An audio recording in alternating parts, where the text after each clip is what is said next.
গিয়াসউদ্দিন তাহেরির ওয়াজ শুনছিলাম একদিন। হঠাৎ আমাদের বাসার বেল বেজে উঠল।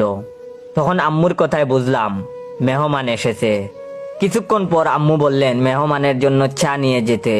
মেহমানের সামনে চা নিয়ে এসে সালাম দিয়ে বললাম, আমি একটু চা খাই, আপনারা খাবেন? ঢেলে দেই? দেই একটু। তখন মেহমান বলে, কি বলতেছে ছেলেটি? তখন আমি বলে দিলাম, বুঝলে বুঝপাতা, না বুঝলে তেজপাতা। মেহমান তখন রাগে বসা থেকে উঠে দাঁড়ালো। তখন আমি বললাম, বসেন বসেন, বই সাজান। অতঃপর তারা আমার উপর প্রচন্ড রাগ করে চলে গেলেন। অতঃপর আমার মায়ের চিৎকার করে দেয়াল ফাটার উপক্রম। আমি তখন বললাম, চিল্লাইয়া কি মার্কেট পাউন্ড যাইব? তখন আম্মু বললেন, তুই মেহমানের সামনে এগুলো কি বললি? তখন আমি বললাম, আমি কি কাউকে গালি দিয়েছি, কাহারও বিরুদ্ধে বলেছি? আম্মু তখন বললেন, তুই কি কোনোদিন ভালো হবি না?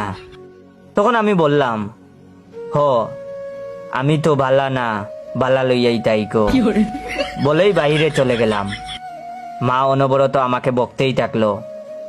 সন্ধ্যায় বাসায় এসে দেখি মায়ের মাথা মোটামুটি ঠান্ডা। ছোট ভাইকে বললাম, ভাই, পরিবেশটা সুন্দর না? কোনো হইচই আছে? বল, কথা কি ক্লিয়ার?